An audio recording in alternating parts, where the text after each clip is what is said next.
televidentes, estamos de vuelta. Ecuador cumplió 2 meses de alerta desde que se confirmó la presencia del hongo Fusarium en Perú. Paralelamente, se registra un descenso de nuestras exportaciones de banano en el primer semestre del año. Para ampliar estos temas, tenemos esta mañana la presencia del ingeniero Juan José Pons, coordinador del clúster bananero, a quien le damos la más cordial bienvenida. Qué gusto, Juan José. Buenos días, Luisa. Muchas gracias por la entrevista. Encantado de estar aquí con usted. Gracias. Comencemos con el tema del descenso o la caída de las exportaciones. ¿Es esta una caída significativa de las exportaciones o estamos hablando de algo no muy representativo y temporal? Es una caída en relación a las exportaciones del año 2020 que tiene una explicación determinada por una reducción en la producción por razones climáticas, pero también por una gran restricción en la logística. Debido al COVID y debido a la gran demanda creciente de China, nos hemos visto frenados en las exportaciones por el relativo desabastecimiento de espacio naviero, de contenedores. Entonces, esto ha hecho que se afecte de alguna manera las exportaciones. Es algo temporal. Yo pienso que se va a mantener un poco más bajo debido a que el clima como es normal en verano, no contribuye a la mayor cantidad de producción y continuamos con la crisis de los contenedores. Mientras esto suceda, se va a mantener una cierta dificultad en crecer en las exportaciones, pero creo que para fin de año nos estaremos recuperando. Cuando hablamos del efecto, ya nos hemos referido a la causa, ¿de cuánto estamos hablando en materia de divisas para el país y de cuánto se afecta al sector, siendo uno de los filones principales de la economía ecuatoriana? Durante el año 2020 nosotros crecimos en aproximadamente 6% en nuestras exportaciones. Estamos hablando de más o menos 3.500 millones de dólares. Lo que tenemos hoy es una reducción de aproximadamente un 2% de esos 3.500 millones de dólares. Entonces estaríamos hablando hasta ahora de unos 70 millones de dólares menos en lo que va del año. Ojalá que de aquí a fin de año los podamos recuperar. Juan José, el gobierno nacional en uno de sus ofrecimientos a través del presidente de la República durante lo que fue la campaña y lo ha ratificado en estos primeros días o semanas de su gobierno, ha ofrecido la reactivación económica del país y se prepara a través del Ministerio de Finanzas una reforma tributaria. El presidente ya ha aclarado que no habrá una carga impositiva a los sectores productivos. ¿Qué esperar de esta reforma, siendo usted coordinador del clúster bananero, que representa pues a un grupo importante de esta cadena productiva? Lo más importante, Luisa, en este momento es recuperar la competitividad del Ecuador. Y aquí hay que destacar el plan de competitividad que está en manos del ministro de la Producción, de Julio José Prado, que con un claro conocimiento de lo que es la competitividad de las naciones, ha diseñado un modelo de competitividad para el país que tiene que ser sistémico. El primer paso ya está dado, el decreto ejecutivo 68, que tiene que ver con la eliminación de todos los pesos de la tramitología, de las demoras que tenemos en toda la carga burocrática que hay. El presidente de la República le ha dado 30 días al ministro de la Producción para que presente todos aquellos cambios que se requieren para liberar las fuerzas productivas del Ecuador de tanta carga burocrática administrativa que significa un gran costo. A eso hay que sumarle la reforma tributaria.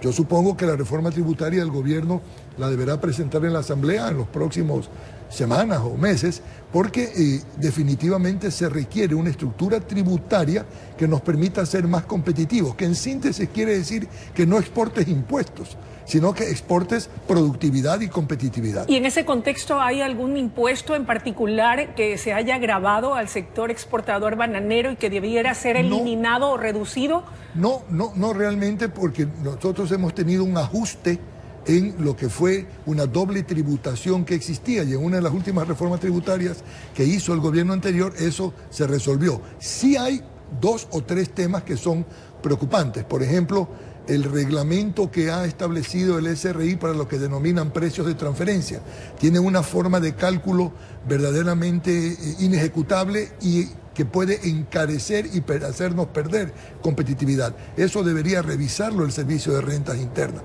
Segundo, sí se requiere el reglamento para el drawback, esto es el incentivo tributario para las exportaciones, que ya está legislado, pero que lleva aproximadamente 2 años sin que haya un reglamento. Entonces, esto es supremamente necesario. Aquello será materia de trabajo por parte de la Asamblea Nacional. ¿Qué hay con respecto a otra de las preocupaciones del sector productivo del banano, que es la apertura de nuevos mercados? Mucho se ha hablado de la necesidad de mejorar la política de comercialización. ¿Ha habido ya acercamientos con las autoridades del nuevo gobierno en aras de conseguir que también es otra de sus justas aspiraciones? Hemos tenido 2 sesiones de trabajo con el señor ministro de la Producción y ministro de Comercio Exterior, Julio José Prado, y hemos tenido 2 sesiones de trabajo con la ministra de Agricultura y su equipo. ¿Qué resultados han habido? Yo diría que resultados favorables en el sentido de comprender que el mercado del Ecuador es el mundo. Cuando el presidente de la República habla de más mundo en el Ecuador y más Ecuador en el mundo, se refiere a eso. No podemos pensar en el crecimiento del Ecuador solamente pensando en los 17 millones ecuatorianos. Tenemos que pensar en los 7 billones de consumidores que hay en el mundo. Y en esa línea, justamente el día de mañana vamos a tener una sesión de trabajo con el señor canciller organizada en la Corpey para discutir y conversar nuestra visión de lo que tiene que ser una política diplomática agresiva, no de cócteles, sino agresiva en el sentido de comercio exterior, una política diplomática que tiene que ver con la bioseguridad, con la defensa del medio ambiente, con la apertura de mercados. Y aquí cumple un rol fundamental el Asia, Luisa. ¿No basta solamente entonces con lo que se logró a través de este acuerdo comercial con la Unión Europea? No, más bien el acuerdo comercial con la Unión Europea es un ejemplo de lo que se tiene que hacer en el Ecuador. Desafortunadamente lo hicimos atrasados. Correa lo demoró 2 años. Si no hubiera sido por el buen trabajo del entonces ministro de Rivadeneira y el entonces ministro Cassinelli, no hubiéramos tenido acuerdo. Pero eso hay que replicarlo con Asia, hay que replicarlo con Rusia, hay que replicarlo con Estados Unidos. Juan José, ¿cuánto preocupa al sector bananero ecuatoriano la amenaza del Fusarium? ¿Estamos preparados? ¿Están ejecutando medidas de control? ¿El gobierno, a través del ministerio o de los ministerios respectivos, está brindando el apoyo y las garantías para evitar que este terrible hongo llegue a afectar a nuestras plantaciones? Realmente, más que amenaza, es ya la presencia inminente de una epidemia terrible para las musáceas en el Ecuador. Porque esto no afecta solo al banano, esto afecta a todo lo que se denomina musáceas, banano, plátano, orito, morado, etc. Y hay que considerar que en el caso del plátano, los ecuatorianos consumimos 30 kilos de plátano per cápita por año. Entonces es un elemento fundamental para la dieta, para la canasta básica de los ecuatorianos. Entonces, esta es una amenaza peor que la del COVID en el caso de agricultura, porque el COVID ya tiene vacuna, como conversábamos hace poco.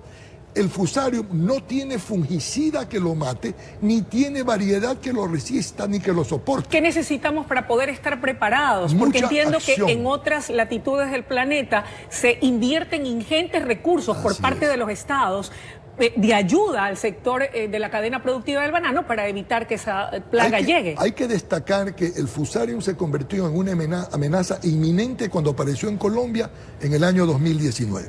El gobierno anterior, en su Ministerio de Agricultura y Agrocalidad, diseñaron una serie de protocolos buenos. Sin embargo, no se les dotó de los recursos que se requería para aplicar esos protocolos. ¿Hay el compromiso de este gobierno para poderlos dar? Bueno, hoy hemos tratado el tema con la ministra y con la directora de Agrocalidad. ¿Qué les ha ofrecido?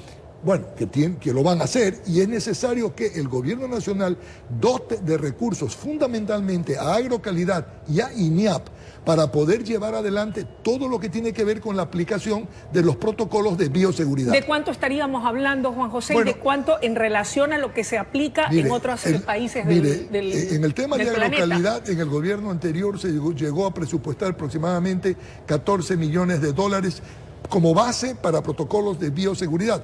No se les dio ni 2 reales. Entonces, esto es absolutamente necesario como base arrancar, fortalecer Agrocalidad en su capacidad ¿Cuánto técnica. Recibe Centroamérica, por ejemplo, que es nuestra principal competencia? Es muy difícil poderle decir, pero ellos tienen, Colombia, Centroamérica, tienen gran cantidad de recursos destinados a todo este proceso de investigación, desarrollo y control del Fusarium. Cierro la entrevista preguntándole de manera muy concreta, por razones de tiempo, para que se entienda la importancia de la ayuda que se necesita por parte del Ejecutivo y del Gobierno a través de sus ministerios pertinentes para poder combatir y aplicar esos protocolos de seguridad que eviten la llegada del Fusarium.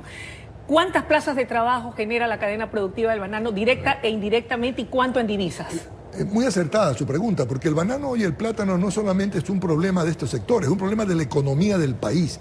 Nosotros generamos empleo entre banano y plátano por lo menos para 500.000 familias en el Ecuador. Estamos hablando solamente en plátano de aproximadamente 8.000 pequeños productores. En banano, 6.500 pequeños productores, que son los vulnerables a esta plaga.